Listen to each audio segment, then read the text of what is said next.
اصحاب کہف جب حضرت عیسیٰ علیہ السلام کو اللہ کریم نے چوتھے آسمان پہ بلا لیا نا، تو دقیانوس نام کا ایک بادشاہ ہوا بنی اسرائیل کے اندر، بڑا ظالم تھا، اس نے گمراہی پھیلا دی، اور جو لوگ معاذ اللہ کفر اور شرک نہیں کرتے تھے انہیں قتل کروا دیتا تھا۔ تو 7-8 نوجوان اپنا ایمان بچا کے بھاگے۔ او ہو اللہ اکبر، ساری دنیا مال بچا کے بھاگتی، وہ 7-8 نوجوان اپنا ایمان بچا کے بھاگے کہ یہ ہمیں کہیں کفر کی طرف نہ لوٹا دے۔ تو جا کے ایک غار کے اندر چلے گئے، تو ایک کتا بھی ان کے ساتھ ہو گیا۔ انہیں کتے کو بڑے روڑے مارے کہ یہ اگر بھونکے گا، آواز نکالے گا تو ہم پکڑے جائیں گے، ہم نے تو چھپنا ہے۔ پر اس کو نہ ولیوں سے پیار ہو گیا تھا، اس نے کہا بھگاؤ جتنا مرضی مجھے، فطرت میری ہے کہ میں بھونکتا ہوں، پر جب اللہ کے ولی ہوں تو پھر میں ادب کرتا ہوں۔ یہ قرآنی واقعہ ہے۔ اچھا، یہ عین وہ واقعہ ہے قرآن مجید کا کہ جو بہت ساری چیزوں پر ویسے ہی نص ہے اور بہت ساری زبانیں ویسے ہی گونگ ہو جاتی۔ تو وہ 6-7 لوگ تھے، وہ چلے گئے غار کے اندر، جا کے انہوں نے پناہ لے لی۔ بادشاہ کو پتہ چل گیا کہ غار کے اندر ہے۔ اچھا، اللہ کی قدرت، جیسے ہی داخل ہوئے انہیں نیند آ گئی، یہ سو گئے۔ اور قرآن مجید کہتا ہے، قرآن مجید کے یہ لفظ ہیں کہ کتا غار کے منہ پر بازو پھیلا کے بیٹھ گیا، گویا اپنے مالکوں کی خدمت کر رہا ہے۔ اب میاں صاحب کی ایک بات کر لیں درمیان میں۔ میاں صاحب فرماتے ہیں، جنہ تنا وچ عشق نہ رچیا، کتے ہونا تھی چنگے، اور چلو مالک دے کر راکھی کر دے، صابر بھوکے ننگے۔ یہ دیکھو نا کہ اتنا تو ان کے اندر بھی کمال ہے۔ اپنے نا دونوں بازو پھیلا کے، کتا بھی غار پہ بیٹھ گیا، ان کو نیند آ گئی۔ بادشاہ نے پتہ کرایا، کہاں بھاگ کے گئے؟ تو کہا وہ غار کے اندر ہیں۔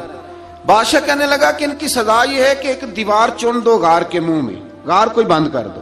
جس بندے کی ڈیوٹی لگائی نا غار چننے کی، بندہ بڑا نیک تھا، اس کو دیوار بنانے کا ذمہ دیا۔ اس نے نا دیوار بھی بنائی اور ایک تختی پہ نا سب کے نام لکھے، اور وہ تختی ایک صندوق میں رکھ کے وہاں بند کر دی، اور اسی طرح کی ایک تختی اس کے نیچے لکھا کہ ایک تختی ان کے ناموں کی نا میں مال خزانہ میں بھی بند کر رہا ہوں۔ اللہ تبارک و تعالیٰ کی قدرت کے 300 سال تک سوئے رہے۔ 300 سال کے بعد اس طرح ہوا کہ حکومتیں بدل گئیں۔ بیدروس نام کا ایک بادشاہ آ گیا، وہ بڑا نیک دل تھا، اس نے ہر طرف حضرت عیسیٰ علیہ السلام کی شریعت کا پھر سے نعرہ بلند کیا۔ اب نا کچھ لوگ ایسے تھے جو منکر ہو گئے تھے کہ مرنے کے بعد دوبارہ کیسے اٹھیں گے۔ بادشاہ ایک دن حجرے میں گیا، جا کے دعا مانگی، یا اللہ کوئی ایسی بات دکھا جس سے لوگوں کا ایمان پکا ہو جائے۔ اس طرح کے بادشاہ ہوا کرتے تھے۔ تو رب کریم نے کہا، میں نے تو پہلے ایک راز چھپا کے رکھا ہوا ہے، کھول دیتے ہیں۔ اس نے دعا مانگی، اور ادھر کیا معاملہ ہوا، ایک چرواہا بکریاں چرانے والا وہاں سے گزرا۔ اس نے سوچا یہ دیوار ہے، اگر اس کا منہ کھول لوں نا کبھی تو میری بکریاں یہاں تھوڑا سا دھوپ کے اندر سستا لیا کریں گی۔ اس چرواہے نے کیا کیا کہ اس نے وہ دیوار گرائی تاکہ میری بکریاں اندر جایا کریں۔ وہ دیوار گرائی تو اس نے اندر 6-7 لوگ سوئے ہوئے دیکھے، اور کتا بھی سویا ہوا دیکھا۔ اللہ تبارک و تعالیٰ اپنی قدرت سے، اپنے فضل سے ان کی کروٹیں بھی بدلتا رہا۔ اپنی قدرت سے ایک طرف انسان پڑا رہے نا تو اعضاء گل جاتے ہیں، ان کی کروٹیں بھی بدلی جاتی، مناسب روشنی بھی دی جاتی، حرارت بھی۔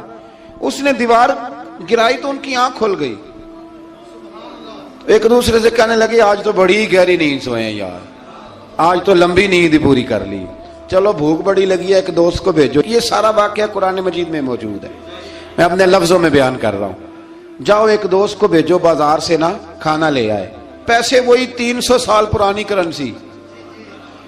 وہ جب نان بھائی کی دکان پہ گیا نا سامان لینے، اس کو پیسے دیے تو نان بھائی نے ہاتھ پکڑ لیا، کہنے لگا میاں تو کدھر سے آیا، یہ کون سے پیسے؟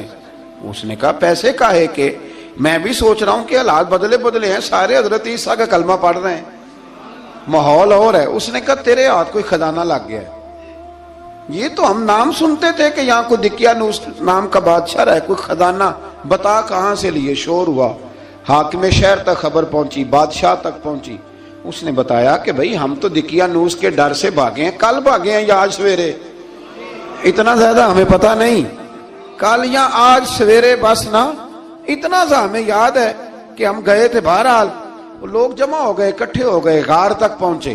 اب جو غار کے اندر تھے وہ پتا کہتے ہیں لگتا ہے ہمارا دوست پکڑا گیا ہے، پکڑا گیا ہے تو اب بندے جمع ہو گئے، وہ اندر ڈر رہے تھے، تسبیح کر رہے تھے، اللہ کو یاد کر رہے تھے، ادھر یہ پہنچ گیا جب ان لوگوں نے یہ جیتا جاگتا رب کے فضل کا نمونہ دیکھا، اور بادشاہ نے کہا کہ یہ کیا ہے، صندوق کھولا تو اس کے اندر وہ تختی لکھی تھی کہ یہ ان کے نام ہے، یہ دقیانوس سے ڈر کے بھاگے ہوئے ہیں، یہاں یہ سو رہے ہیں، اور اسی کی ایک تختی میں نے فلان جگہ بھی دفن کیا، وہ تختی بھی وہاں سے نکل آئی۔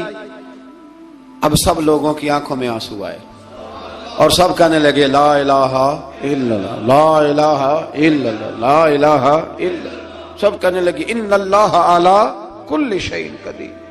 جب ان کی بات پوری ہو گئی، لوگوں کے ایمان پختہ ہو گئے، تو اصحاب کہف کہنے لگے کہ ہمیں اب اجازت ہے، ہم پھر دوبارہ غار میں جاتے ہیں۔ وہ غار میں گئے تو رب نے پھر انہیں موت عطا فرمائی، نیند عطا فرمائی، تحفہ دیا۔ بادشاہ نے پھر اس کے آگے دیوار بنائی اور وہاں بادشاہ نے ایک مسجد تعمیر کرا دی، لوگ زیارت کرنے جاتے۔ یہ اصحاب کہف کا ذکر ہے۔ اب یہاں ہمارے مفسرین نے لکھا ہے کہ وہ جو کتا تھا نا، وہ بھی ساتھ ہی تھا۔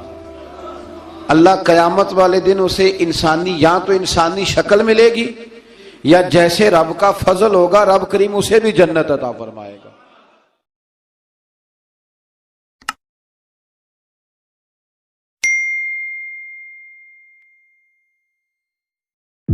زمین پہ چلنے والا ہے، اس کا رزق اللہ کے ذمے ہے۔